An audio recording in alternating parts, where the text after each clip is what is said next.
What's up YouTube? MikeDec is here, and I'm bringing you another narrated black and white Pokemon Wi-Fi battle. This will be in picture-to-picture again because it was pretty well received last time, so why not do it twice? This will be a Pokedex battle that I had against Paintballrulzzzzz. His link will be in the description. If you should check him out. He has some good stuff and an awesome intro. This is my first Pokedex battle ever. For those of you who don't know what it is, because I sure really had no idea, because it's a you go to a website and you get assigned 6 random Pokemon to use on a team, and it was a lot of fun actually. It was actually one of the more fun battles I've had in a really long time. So let's get this started. I guess I'll start by explaining the Pokemon I got and what moves I used on them. So here we go. Okay, so here we go. I got Nidoking, Superior, Sableye, Ursaring, Corsola, and Vileplume. Because we said that Dream World abilities, you can use unreleased Dream World abilities, before the match started, I decided to use Contrary Superior because I've never used it before. Sableye was released, so I did have a Dream World Sableye on my PC. I decided to use Scarf Nidoking with Toxic Spikes, with Guts, Ursaring, Quick Feet, a specialty defensive Corsola with Stealth Rocks and Regenerator, and of course a Chlorophyll Sweeper Vileplume with Sunny Day.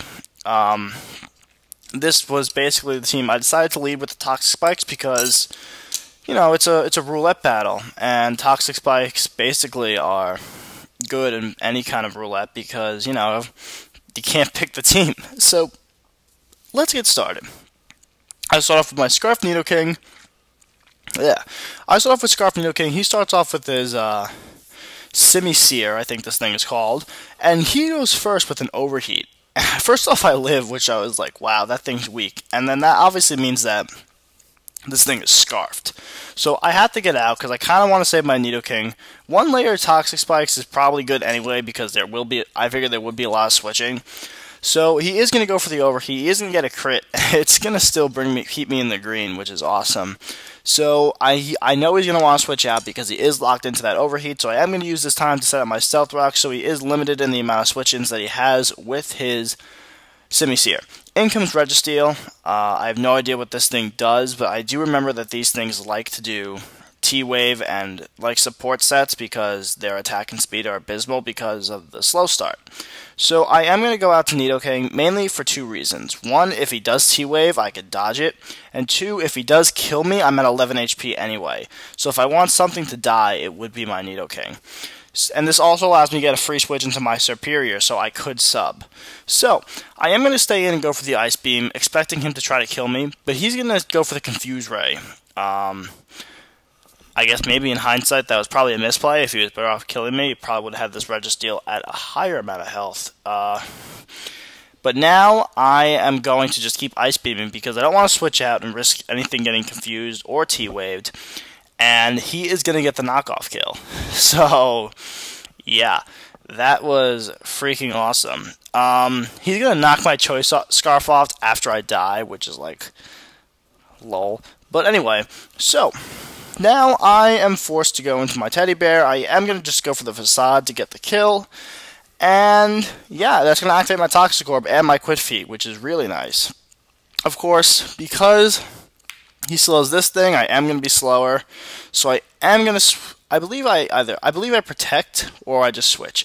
I protect to scout the move that he wants to use, and he does in fact go for the Overheat. I don't know whether or not he wants to stay in and protect me over-predicting, so I'm just going to do the safe play because I still don't know what kind of battler he is. So I am going to switch out to my Corsola as he goes for his Shuckle. I don't want Corsola Toxic because despite it being Corsola, it's still kind of useful as a check to his Fire Monkey. So I am going to want to switch out, and I believe I go into, what do I go into at this point? I go into my Vileplume, predicting the Toxic, but he goes for the knockoff. So at this point, I believe I go for the Sunny Day.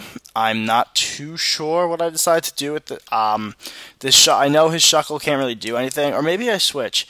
Okay, I switched out to Sableye.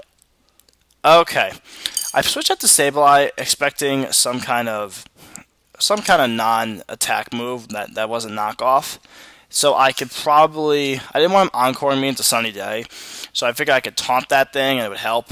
But he ends up switching out to the Fire Monkey, which I probably should have predicted anyway. So yeah, that was kind of a misplay. He is going to go for that Grass Knot, and it's not going to do anything to Corsola. He is going to switch out, and he is now going to go into his Breloom. I think I predicted this and went into my Superior. In fact, I know I did. I predicted the Breloom switch because if he was going to bring it in, now would be the time. And I go out to my Superior, and now I'm going to set up a sub to dodge the Spore. And he goes for the Force Palm, and I don't see anything. I don't see a Life Orb. I see Jack. So I'm assuming maybe it's banded. But I'm going to sub one more time just in case, so I can whittle down the damage and yada yada yada. So I'm going to sub. I realize that this thing probably is banded, so I'm going to go out to my Sableye in order to basically take the Force Palm. And after I do that, I'm wondering maybe or not if he actually is banded. It could be a bluff set. So I'm going to go for the taunt for two reasons. One, in case he wants to bring in the Shuckle again, it can't do jack to me. And two, if he is not banded and goes for the Spore, I'm still awake, which is really nice. But he ends up going for the Bullet Seed, and that's going to do a crap ton because he does get a crit, and that crit really hurt. So I'm going to recover because I have to, and he's going to end up going for the Stone Edge. Wow, I'm really ahead of myself. So all these after turn effects are going to happen. I'm forced to recover. I'm going to go for the recover. And he's going to Stone Edge, and he's going to get a crit. And I'm fairly sure that crit mattered because I am max defense and bold. And seeing how much that Bullet Seed did, I probably could have lived. But whatever. I guess it would have been nicer not to have it. It probably would have actually really helped. Here I made a dumb move. I should have gone for the Sunny Day.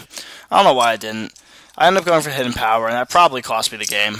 But I don't know if I would have. Anyway, but I go for the Hidden Power, and he's going to bring in his Hitmonlee. And this thing scares the crap out of me, because now he's going to Fake Out, and he is going to get his normal gem up. And now, because Sableye is gone, I have nothing for this thing. He is going to go for the Stone Edge. He is going to hit, and that is going to take me out. So now I'm in trouble, because I don't know what I'm going to do. I have one chance left to beat this thing, and it's to go to it's to pray he doesn't have close combat, and he has high jump kick. So I go for the Protect, and he does in fact have high jump kick, which is awesome, because that's going to destroy him. And he's going to end up being at the point where I'm going to have to just sack my Corsola, because it basically is the most useless thing right now. And yeah, down goes the Hitmonlee, which is really cool.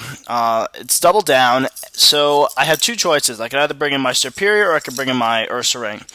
I was thinking maybe he'd bring in the Shuckle, so I decided to go with Superior. It ends up being the poorer choice, because he ends up bringing his...